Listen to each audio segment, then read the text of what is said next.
Inspector Naresh एक पागल खाने में खून की तहकीकात करने आया है, जहां एक डॉक्टर की लाश पड़ी हुई थी। नरेश अभी लाश का मुआयना कर ही रहा था कि तभी उसकी नजर लाश के नीचे दबी डायरी पर गई। नरेश तुरंत ही डायरी को लाश के नीचे से निकाल उसे पढ़ने लगा। गांव के हर घर में घड़े से लेकर थाली, गमले, कटोरे सब मेरे पति के हाथ से बनकर जाते हैं।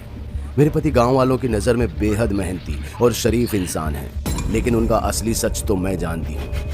हर रात मेरे पति छुपते छुपाते बिंदुबाई के कोठे पर जाते और सुबह होने से पहले घर लौट आते। एक रात जब मेरे पति बिंदुबाई के कोठे पर थे। इस पंखे को घूमते हुए देख रहे हो अनिल बाबू? हाँ, तो उसमें ऐसा क्या है, पंखा ही तो है।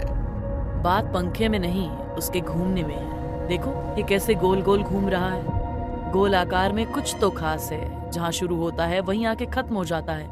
और जिंदगी भी तो ऐसी ही होती है। भाई बात तो तुमने बहुत गहरी कह दी बिंदुबाई।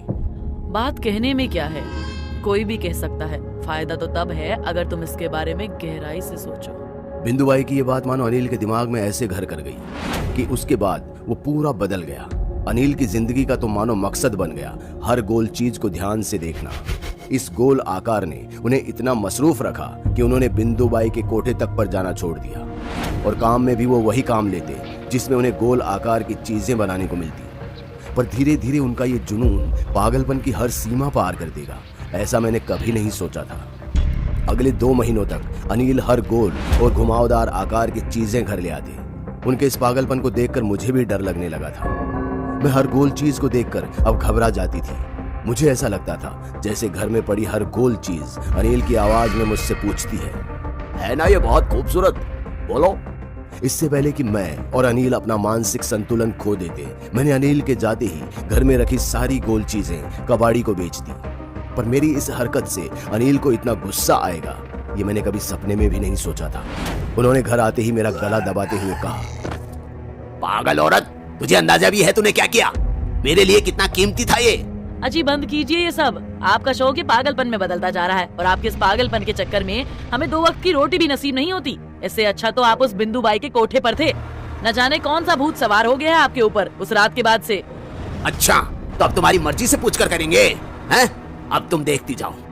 अगले दिन जब मैं बाजार से सब्जी तरकारी लेकर वापस आई और हमारे कमरे की तरफ उसी लाल रंग से सने पैर के निशान जा रहे थे, मैं डरते घबराते अपने कमरे में पहुंची तो मैंने मेरी आंखों के सामने ऐसा भयानक मंजर देखा जिसकी कामना मैंने सपने में भी नहीं की थी। मेरे पति ने एक घुंघराले बाल वाले लड़के को बंदी बनाकर उसके मुंह में रुमाल ठूंस रखा था और उसके बालों को उस तरह से काट रहे थे।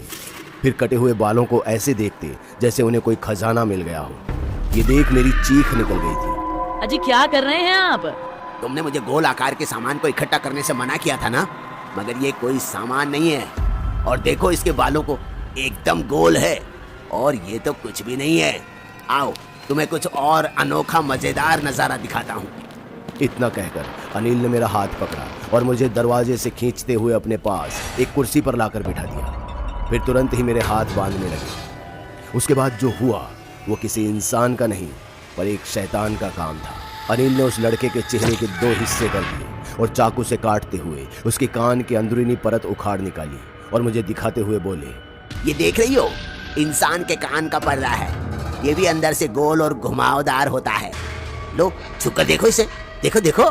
चीर फाड़ देखकर मैं बेहोश हो गई, लेकिन जब आंख खुली तो मैंने खुद को अपने घर के पीछे वाले आंगन में पाया और मेरे सामने सीमेंट मिलाने वाली मशीन रखी थी जिससे खून टपक रहा था। मैं कांपते कदमों से जब मशीन के पास गई तो मैंने अपनी जिंदगी का सबसे भयानक मंजर देखा। मेरे पति अनिल की चपटी हुई लाश देखी जो मशीन के अंदर घूमने से ऐसी हो गई थी। जैसे तैसे मैंने खुद को संभाला और गांव के बाकी लोगों को बुला कर ले आई, जिन्होंने अनिल की लाश को उस मशीन से निकाला और शमशान तक ले जाने में मेरी मदद की। और जब गांव के एक शख्स ने अनिल की चिता को आग दी तो अनिल की चिता से निकलता धुआं गोल आकार ले बीच हवा में उड़ने लगा। उस दिन के बाद से सब कुछ बदल गया। मेरा डर एक बार फिर से जाग गया था। मैं किसी भी गोल चीज को देखकर डरने लगी थी। मेरा डर इस हद तक बढ़ गया था कि मैंने अपने हाथों की उंगलियों के उभारों को चबाना शुरू कर दिया था, सिर्फ इसलिए क्योंकि वो दिखने में गोल थी। मैंने शीशे में देखना तक बंद कर दिया था, सिर्फ इस डर से कि कहीं मैं खुद की आंखें ना फोड़ लूं। मेरी हालत दिन पर दिन बदतर होती जा रही थी। शायद कुछ गांव वालों से मेरी हालत देखी नहीं गई, इसलिए उन्होंने मुझे एक पागल खाने में भर्ती करा दिया। भाई मनने तो लागे है कि डॉक्टर शर्मा की कातिल वो औरत ही है, यानी अनिल की बीवी ही है, और इस बात का पता लगाना है तो हमें गोलनगर जाना ही पड़ेगा। इतना कहते ही इंस्पेक्टर नरेश अपने हवलदार के साथ गोलनगर पहुंचा। पर अजीब बात तो ये थी कि इस गांव की हर दीवार पर गोल आकार की चित्रकारी बनी हुई थी। कुछ देर चलने के बाद उन्हें एक व्यक्ति दिखा जो दीवार पर गोल आकार की चित्रकारी कर रहा था। दीवार पे गोल गोल के बना रहा है, पागल हो गया है के? साहब जरा इस गोल आकार को देखिए तो, कितना गहरा और सुंदर है। अरे यो सब मन्ना मत दिखा और चुपचाप बता अनिल की बीवी कट्टा मिलेगी। अच्छा तो आप कमला देवी से मिलना चाहते हैं? तू तो बस यो बता कि कमला देवी कट्टे मिलेगी। हमारी कमला देवी को खूनी बोलने की हिम्मत कैसी हुई तुम्हारी? भाइयों हमारी कमला देवी को खूनी बोल रहा है ये, ले चलो इसे। इससे पहले कि नरेश अपनी पिस्तौल निकाल उस भीड़ को रोक पाता, कुछ गांव वालों का झुंड दोनों को जबरदस्ती कहीं ले जाने लगा। कुछ देर बाद नरेश के हाथ पैर बांधकर उसे कमला देवी के सामने बिठा दिया गया। कमला देवी जो अपने घर में एक पहिए के सामने बैठी साधना कर रही थी। आओ इंस्पेक्टर, मुझे तुम्हारे ही आने का इंतजार था।